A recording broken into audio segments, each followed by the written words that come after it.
बोले सो निहाल, सत श्री अकाल। वाहिगुरु जी दा खालसा, वाहिगुरु जी दी फतेह। श्री हेमकुंड साहिब। ऐसा माना जाता है कि सिखों के 10वें गुरु श्री गोबिंद सिंह जी ने यहाँ पे बरसों तक तपस्या की थी और इसीलिए इस तीर्थ स्थल की बहुत मान्यता है। गुड मॉर्निंग, इट्स डे 3 और मैं चल पड़ी हूँ हेमकुंड साहिब की यात्रा के लिए। 6 किलोमीटर की सीधी खड़ी चढ़ाई है। अभी से ही हालत ख़राब हो रही है। ये फर्स्ट चेक पोस्ट है और इस चेक पोस्ट से ये स्ट्रेट जा रहे हैं हेमकुंड साहिब को, जहाँ ये वाटरफॉल दिख रहा है, जहाँ मैं कल गलती से चली गई थी और वापस आई थी। और ये चेक पोस्ट के ठीक सामने से ये वैली ऑफ फ्लावर्स के लिए रास्ता जाता है। तो जो मैंने गलती की आप मत करना। तो कुछ इस तरह से हुई मेरी हेमकुंड साहिब यात्रा की शुरुआत। और हेमकुंड साहिब की यात्रा आप सुबह अर्ली मॉर्निंग स्टार्ट कर सकते हैं 4 या 5 बजे। कल की बारिश की वजह से रास्ता पूरा गीला है और बहुत ही ज़्यादा स्लिपरी हो रहा है, घोड़ों के लिए भी इंसानों के लिए भी। और एक ही रास्ते से इंसान भी जा रहे हैं, घोड़े भी जा रहे हैं, तो थोड़ी मुश्किल हो रही है।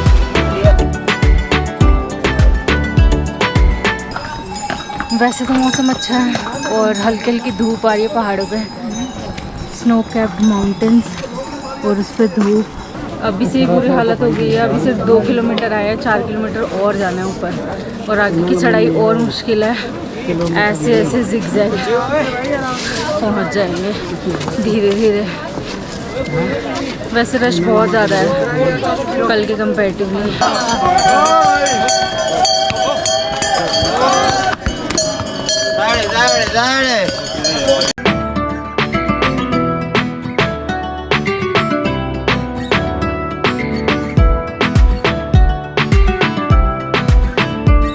कहीं कहीं से बीच बीच से शॉर्टकट्स भी हैं। एक तो ये जा रहा है सीधा रास्ता और एक ये जा रहा है शॉर्टकट वाला। अब मैं लेने वाली हूँ शॉर्टकट। थोड़ा स्टीप है पर चल लूँगी। बहुत ही अद्भुत ख्याल आया था कि सूट में ट्रैकिंग करूँगी, पर कुछ आइडिया नहीं था कि ट्रैक किस तरह का होने वाला है। और ये शॉर्टकट लेने की खुशी कुछ ज़्यादा देर तक नहीं थी।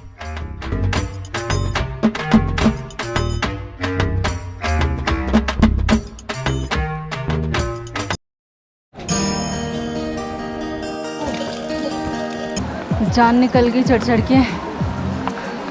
अभी बस आधा ही रह गया है। वो ऊपर दिख रहा है, वहाँ जाना है। आधा ही है और हम वहाँ नीचे से आ रहे हैं। यहाँ देख रहे हो आप, ये पूरा ग्लेशियर है और यहाँ से ये छोटा सा वाटरफॉल।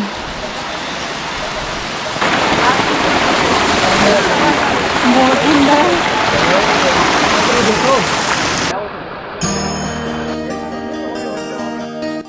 वैसे एक बात तो थी, पाँव को जितनी तकलीफ मिल रही थी, आँखों को उतनी ही राहत, क्योंकि नज़ारे इतने खूबसूरत होते जा रहे थे कि बस पूछो मत।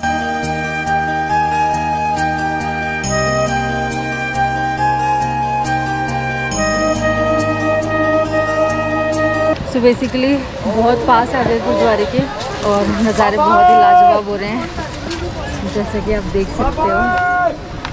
और यहाँ से 2 रास्ते जा रहे हैं। एक तो ये सीधा स्ट्रेट जा रहा है और दूसरा रास्ता ये है स्टेयर्स वाला। स्टेयर्स वाले से जल्दी पहुँच जाएंगे, पर हाँ सांस चढ़ेगी, पाँव में भी प्रॉब्लम होगी, पर मैं मैनेज कर लूँगी।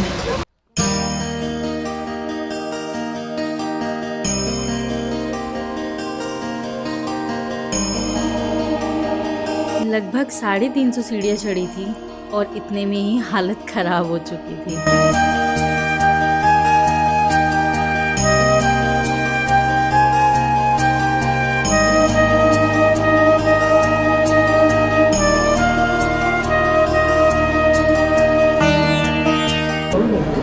फाइनली बहुत मशक्क़त के बाद, कम से कम 1100 सीढ़ियाँ चढ़ने के बाद हेमकुंड साहिब पहुँच गए हैं। और मैं आपको दिखाती हूँ हेमकुंड।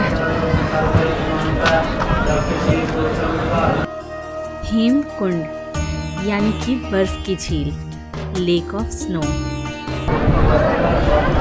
मेरे पीछे आप देख रहे होगे बर्फ ही बर्फ, और ये सारी बर्फ जो है कल पड़ी हुई है। यहाँ पे भी अभी बर्फ है और ये सारी बर्फ गिरी है जून के महीने में। जून के महीने में बर्फ। मैं 45 डिग्री से यहाँ पे आई हूँ और अभी मुझे इतनी ठंड लग रही है, हाथ ठंडे हुए पड़े हैं। और लिटरली हम अभी ना क्लाउड्स में हैं। ये पूरा जो गुरुद्वारा है ये पूरा क्लाउड्स में ढक रहा है। यहाँ भीड़ है फिर भी शांति है। आई होप आप समझ रहे होंगे मैं क्या कहना चाह रही हूँ। भीड़ होके भी यहाँ पे शांति है बहुत। अब लिटरली हालत ऐसी हो गई है कि मेरे से बोला भी नहीं जा रहा है। आप मेरे उड़ते हुए बालों को देख सकते हैं और समझ सकते हैं कि कितनी हवा चल रही है और बहुत ही ठंडी हवा चल रही है।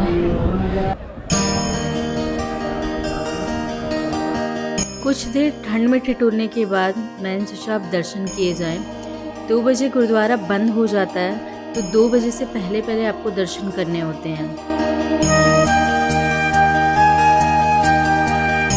मेरे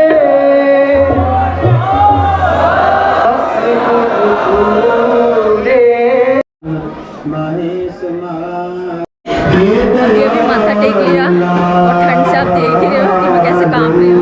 और यहाँ पे लोग ठंडे ठंडे पानी में डुबकियाँ लगा रहे हैं। देख के ठंड लग रही है। ये गुरुद्वारा सिर्फ 5 से 6 महीने के लिए खुला रहता है, मई से अक्टूबर तक। अभी सब कुछ क्लियर था और अभी सब कुछ बादलों के बीच।